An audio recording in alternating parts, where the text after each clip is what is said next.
खबर मैनपुरी से सपा सांसद डिंपल यादव का बयान। बिहार के चुनाव में बहुत ही अच्छा संदेश है, बहुत ही बम्पर वोटिंग हुई है और युवाओं ने बढ़ चढ़कर हिस्सा लिया है। बीजेपी के द्वारा चलाए जाने वाले वंदे मातरम अभियान पर बोली डिंपल यादव। मुख्यमंत्री योगी के द्वारा दिए गए बयान अप्पू पप्पू टप्पू पर अखिलेश यादव ने पलटवार किया, जिस पर बोली डिंपल यादव। बिहार के पहले चरण के मतदान को लेकर बोली डिंपल यादव। एसआईआर होने के बाद भी बिहार में पहले चरण के मतदान में कई लोगों को मतदान से वंचित होने पर बोली डिंपल यादव।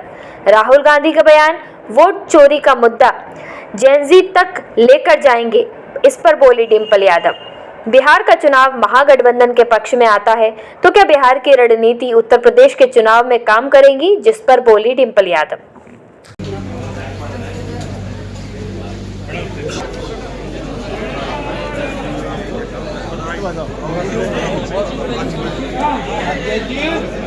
बहुत ही अच्छा संदेश है क्योंकि बम्पर वोटिंग हुई है, युवाओं ने बहुत बढ़ चढ़कर हिस्सा लिया है और सभी बिहार की परिस्थिति से वाकिफ है और कहीं ना कहीं अब वे चाहते हैं कि बिहार का विकास हो। बिहार हरियाणा का चुनाव जो हुआ था उसको लेकर राहुल गांधी ने बड़ा आरोप लगाया।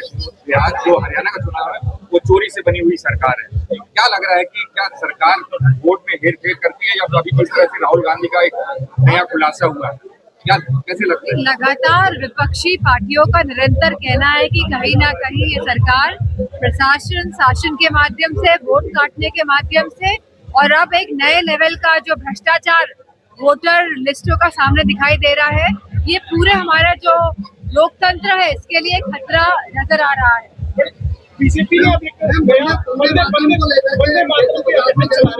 वंदे मातरम अभियान चला रही है, क्या लग रहा है कि हम लोगों को भड़काने का काम करेगी? अभी अक्सर देखा गया है जब जब चुनाव आते हैं तो इस तरह के नेगेटिव प्रोपेगेंडा वाले कार्यक्रम सरकार चलाती है। वंदे मातरम तो रोज होना चाहिए, क्यों नहीं होना चाहिए?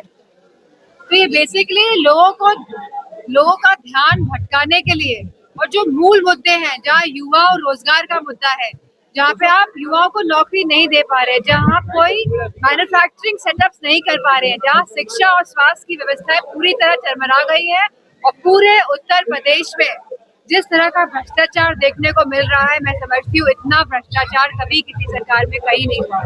जब बिहार चुनाव में मुख्यमंत्री उत्तर प्रदेश गए हुए थे, जिन्होंने गांधी जी के 3 बंदर को महागठबंधन के बंदरों से जोड़ के बताया, उसमें अखिलेश यादव ने पलटवार किया था। बोले थे कि इन बंदरों के बीच में अगर बैठा दिया जाए तो जनता पहचान नहीं सकती। ये अब बड़े नेताओं की बात है, इसमें कोई प्रतिक्रिया नहीं देना। बिहार में प्रथम चरण के मतदान हो चुके, कैसे परिणाम रहने वाले हैं?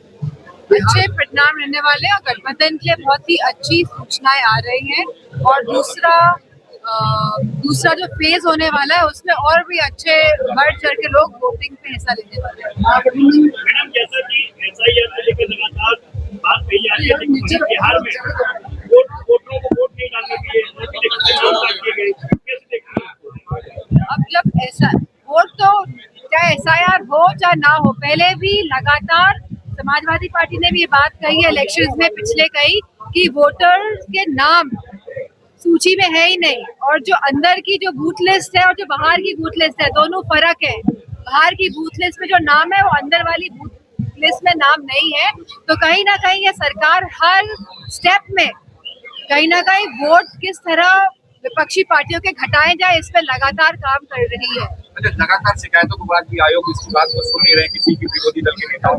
राहुल गांधी बोलते हैं जेएनजी को अब जनता को बताएंगे वोट चोरी के मामले में। क्या लगता है राहुल गांधी के इस तरह के बयान को नहीं, क्योंकि युवा लोग बहुत जागरूक हैं, हर जगह सोशल प्लेटफॉर्म में मौजूद है और फोन उनके हाथ में है, तो कहीं ना कहीं ये डीप लोगों तक ये बात पहुंच रही है। क्योंकि अक्सर देखने को मिला है जब जब चुनाव हुए हैं, जब जब लोगों ने वोट डाला उसके बाद कहा है कि हम वोट तो डालते हैं लेकिन वोट हमारा कहाँ जाता है पता नहीं चलता है। अच्छा, बिहार में चुनाव अगर माफिक आते हैं, गठबंधन के पक्ष में आते हैं, तो क्या लगता है उत्तर प्रदेश में रणनीति चेंज करनी पड़ेगी? क्या रणनीति जिस तहत चल रही है बिहार के चुनाव में वही रणनीति उत्तर प्रदेश में देखने को मिलेगी? उत्तर प्रदेश में मैं समझती हूँ 2024 का जो परिणाम रहा है, जहाँ बढ़ चढ़ के लोगों ने हिस्सा लिया और कहीं ना कहीं रुझान ऐसा दिया कि सरकार बदले, कि उत्तर प्रदेश के जो परिणाम रहे उसी की वजह से भारतीय जनता पार्टी पूर्ण बहुमत की सरकार नहीं बना पाई। मैडम, आगे सवाल लगातार ईवीएम को लेकर कई बार। चलिए बस, थैंक यू।